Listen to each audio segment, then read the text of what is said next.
कार्य हो जाएगा। आज ये राजा हरिश्चंद्र की जो धर्मपत्नी थी ये बोलने लगी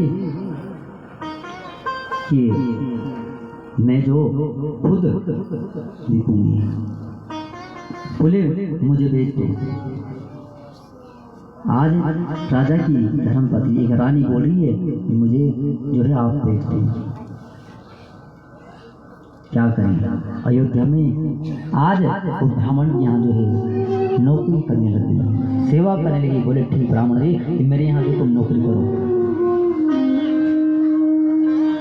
राजा हरिश्चंद्र की वो पत्नी जो आज उसके ब्राह्मण के यहाँ विश्वामित्र की माया थी, बोले मेरे यहाँ नौकरी करेगी, कितने धन चाहिए बताओ, कितना धन चाहिए। बोले ठीक क्या करें।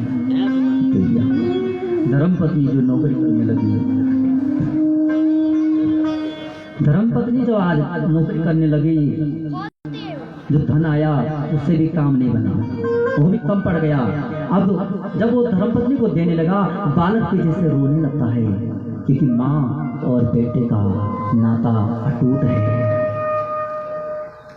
माँ और पुत्र का वो रिश्ता अटूट है। सब जानते हैं क्या माँ और बेटे का रिश्ता होता है। और आज वह पुत्र भी रो रहा है, माँ माँ मुझे भी ले जाना साथ में, मैं भी आता हूँ माँ। क्या करें, राजा हरिश्चंद्र ने उस बालक को भी बेच दिया। राजा बेच दिया। काशी में ब्राह्मणों के यहाँ नौकरी करने लगे दोनों, बालक और वो जो राजा की धर्मपत्नी थी, दोनों जा करके वहाँ जब नौकरी करते हैं भगत प्रेम। फिर बालक से भी धन जब नहीं मिला, पूर्ति नहीं हुई दोनों के बेचने से भी, फिर क्या करेंगे। अब विचार क्या कि अब अपने आप भी बिक जाऊं, अपने आप ही बिक जाऊं, लेकिन बिक जाऊं अयोध्या का पति धर्मपति को तो ले भी जाएगा, पर मुझे कौन ले जाएगा, कौन मुझे नौकरी में रखेगा। और अपने आप जो मणिकर्णिका घाट के पास जाता है और वहां पर चांडाल बन करके नौकरी करने लगा। कौन? अयोध्या का राजा। काल और चक्र का समय, ये चक्र है, ये चक्र का फेरा कब पलट जाए, कहाँ का राजा। और आज यहाँ एक चांडाल की नौकरी कर रहा है और एक ब्राह्मण के यहाँ नौकरी कर रही है उसकी धर्मपत्नी और उसका बालक। काशी में रह रहे हैं। अब जो है चांडाल के यहाँ वहाँ जितने भी आते हैं, वहाँ क्या करता, सबके कफन को रुपये के वहाँ जो टैक्स लेता था। काशी में नौकरी जब कर रहा है राजा हरिश्चंद्र, तो भगवत प्रेमियों समय की बात फिर क्या हुई, परीक्षा। मैंने कहा सुख और भक्ति में और धर्म में हमारी हमेशा परीक्षा होती है। परीक्षा ऐसे लेती है कि कड़ी से भी कड़ी परीक्षा। हम बोलते हैं ना कि हम थोड़ा पूजा पाठ अपने रख कर ना, हम बोलते करी हम तो दुखी हमेशा, हम कभी सुखी नहीं मनाऊंगा, नहीं माताओं ये क्या कम दुख था। राम को क्या दुख था, कृष्ण को क्या दुख हुआ। जब भी दुख आता है तो ये स्मरण करना चाहिए, कथाएं ध्यान में रखनी चाहिए। क्या हम तो कुछ दुखी नहीं, हमसे ज्यादा तो वो दुखी नहीं। कौन? भगवान। कौन? कृष्ण। कौन? राम, जिन्होंने हमेशा जीवन कष्टमय जिया। राम का जीवन कैसा रहा, छोटे में जो है ऋषि के साथ चले गई, वहां से आई, राज मिलना था और वनवास मिल गया, और वनवास मिला तो पत्नी का ही हरण हो गया। धर्मपत्नी का हरण हुआ, कोई बात नहीं था, सब वियोग मैंने सह लिए, कष्ट मैंने सह लिए, राम कहते हैं। लेकिन भाई का भी मरण हो जाता है, जिस भाई ने हमेशा साथ दिया था, जो भाई था, लेकिन आज वो भाई भी राम को छोड़ने के लिए तैयार हो जाते हैं। जब उसको बचाने के लिए सुसेनवेद आते हैं, सुसेनवेद कहता है कि मैं रावण का गुरु हूँ, मैं रावण का वेद हूँ, मैं तुम्हारे रक्षा नहीं कर सकता, मैं तो धर्म के मानूंगा। राम बोलते हैं, अरे सुसेनवेद क्या बात कर रहा है, क्या बोल रहा है, क्या सोच रहा है? जिस धर्म के लिए मैंने राज तिलक छोड़ दिया, जिस धर्म के लिए मैंने राजपाट छोड़ दिए, और जिस धर्म के लिए मैंने इतना बड़ा राजपाट छोड़ दिया, उस धर्म के लिए अगर जब मेरा ये भाई भी चले जाए ना, कोई दिक्कत नहीं है। ऐसा होना चाहिए। राम बोलता है कि उस धर्म के वास्ते उस धर्म को मानूंगा मैं, चाहे मेरा भाई चले जाए। ऐसा होता है। और सुसेनवेद भी तुरंत इलाज करने लगे। वो भी सोचने लगे, नहीं ये तो है, मर्यादा तो है इसके अंदर, ये धर्म को मानने वाला है। बोले नहीं, मैं तुम्हारे भाई की रक्षा करूंगा। और आपको पता है सब राम के बारे में जानने वाले हैं। ये लक्ष्मण जो है जीवित हो जाता है। आज ऐसी ही परीक्षा माताओं भगवती में आज यह इसकी परीक्षा ली जा रही है। काल का समय है, चक्र ऐसा घुमा कि जो इसका बालक था, जो इसकी धर्मपत्नी उस काशी में एक ब्राह्मण की यहाँ सेवा करती है, आज उसका जो वह बालक कौन है इसका बालक, इसको ध्यान है, रोहित। राजा हरिश्चंद्र का जो बालक रोहित, वह जंगल में जाता, ब्राह्मण के यहाँ जब नौकरी कर रहा था तो वहाँ की क्या लेके आता है, लकड़ी ले आता था जंगल से। काल का समय ऐसा पलट गया कि उस बालक को जो है सर्प ने काट दिया, और उस बालक की भी मृत्यु हो गई। एक तो नौकरी करने आए, ऊपर से बालक की मृत्यु हो जाती है। दिन में वो माँ उस ब्राह्मण के यहाँ जो सेवा करती हैं, नौकरी करती हैं, रात का समय जब देखी, अरे ये मेरे पुत्र को क्या हो गया, रोने लगी, बिलखने लगी वो माँ। लेकिन क्या हो गया कि उधर के लोग इकट्ठे हो गई, भीड़ हो गया, पटाखा हो गया। सब क्या बोलने लगे, अरे नहीं, अरे ये नौटंकी है कोई, ये क्या है, बाल घातनी है, इसने जो है आज हमारी इस बालक को मार दिया। लेकिन क्या करें, अधर्म की भीड़ ज्यादा बढ़ जाती है, और जहाँ पर भीड़ हो जाती है वहाँ पर धर्म की जीत नहीं हो पाती है। आज वह उसको क्या बोले, यह तो एक बाल घातनी है, तो बालक को चुराने वाली है।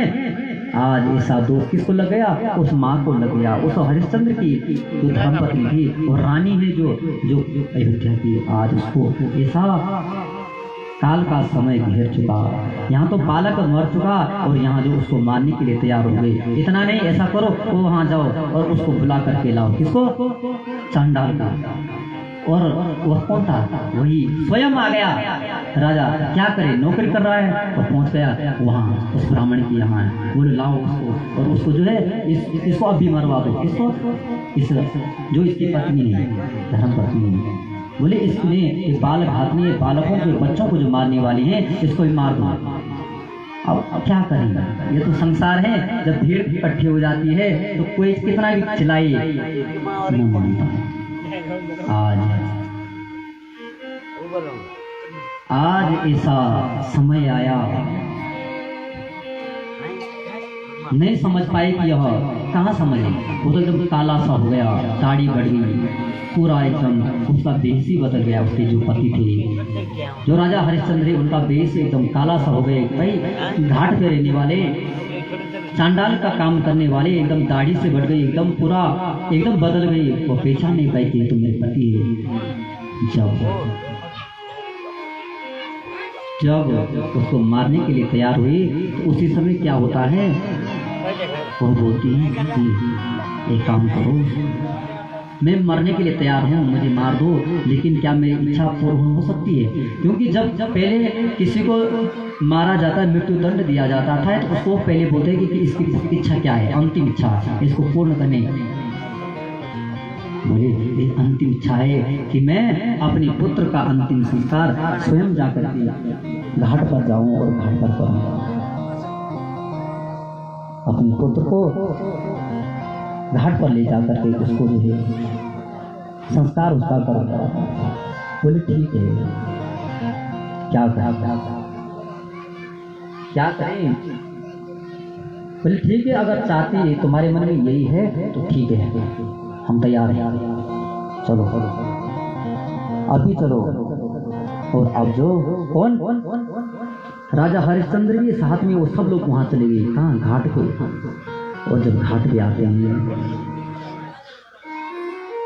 और उस बालक को चिता के ऊपर रख देते हैं, चिता बनाई जाती है। बोले जा ऐसा कर, इस बालक का टैक्स दे पे। घाट में जब जलाया जाएगा, जब टैक्स दिया जाता है, काशी में जो जाएगा उसको पहले टैक्स पड़ता है तब जाती है। लेकिन उसके पास क्या था? उसके पास कुछ नहीं था। कहते हैं उसके पास कुछ नहीं था, फटी सी एक धोती का टुकड़ा था, उसको ही बोलते बोलते इसको ये मेरे पास है, इस टुकड़े को पकड़ो। एक टुकड़े से उस बालक को लपेट लेती है और एक धोती का टुकड़ा था उसको दे देती है। कौन? ये राजा हरिश्चंद्र की पत्नी भगवती। ये काल का समय है, क्या इस समय ने इसको घेर लिया? आज जो जब यहाँ घाट में गई, उस बालक को चिता पर रखा गया। अब वो सोचने लगी मैं कुछ नहीं करूंगी, मैं भी देह को त्याग करूंगी, मैं भी चिता के ऊपर बैठ जाऊंगा। राजा हरिश्चंद्र की धर्मपत्नी बोली कि मैं अपने पुत्र को चिता के ऊपर बैठ जाऊंगी, कि मेरा पुत्र भी मर गया और मैं भी मर जाऊंगी। और उसे उस समय अपने पति की याद आती है और वो क्या कहती हैं, हे स्वामी, हे राजा हरिश्चंद्र जी, आप अगर जीवित होते तो शायद हमारी रक्षा हो जाती। अभी जब यह कहती है हे राजा हरिश्चंद्र जी, हे स्वामी जी, आप अगर जीवित होते तो मेरी रक्षा हो जाती। अरे उपचार करने लगे, कौन हरिश्चंद्र की बात कर रहा है? कौन? उसको तो पता ही नहीं है कि मेरे धर्मपत्नी है। बोले आप कौन है? बोले मैं राजा हरिश्चंद्र की धर्मपत्नी हूँ। बोले कैसे काल की गति है, क्या समय है? अरे मैं ही तेरा पति हूँ, मैं तो राजा हरिश्चंद्र हूँ, मैं यहाँ नौकरी कर रहा हूँ, मैं ही यहाँ इस चांडाल की यहाँ नौकरी कर रहा हूँ। देवी मैं ही। आज वह रोने लगी, दोनों पति और पत्नी जब रोने लगे, क्या करें, हमारा पुत्र तो है, देखा अरे ये तो मेरा ही पुत्र है। जब उसका मुँह देखा, अरे ये तो मेरा ही पुत्र है, मेरी धर्मपत्नी है। बोली हमने पता नहीं न जाने क्या ऐसा कर्म किया जो हमारा धर्म, तो लेकिन हम क्या अपना धर्म नहीं छोड़ेंगे, लेकिन हम अपना कर्म नहीं छोड़ेंगे, अपने धर्म का पालन करें, अपने कर्तव्य को पूरा करेंगे। बोले देवी क्षमा करना, मैंने कभी तुम्हारा साथ नहीं दिया, मैं तुम्हारी कभी रक्षा नहीं कर पाया, मैं जो तुम्हें दुख देता रहा, लेकिन क्या करे, धर्मपत्नी है। बोली नहीं नहीं स्वामी, ऐसी बात मत बोलो, मैं चाहती हूँ कि आप इस जन्म नहीं 7 जन्म तक मेरे पति रहना। आप जो है धर्म के लिए इतना कर चुके हैं, मैं आप मेरे धर्म के साथ चलने वाले, कर्म के साथ चलने वाले, अपने कर्तव्य को पूर्ण करने वाले आप मेरे पति हो। 7 जन्म तक आप मेरे ही पति बन करेंगे। बोलिए।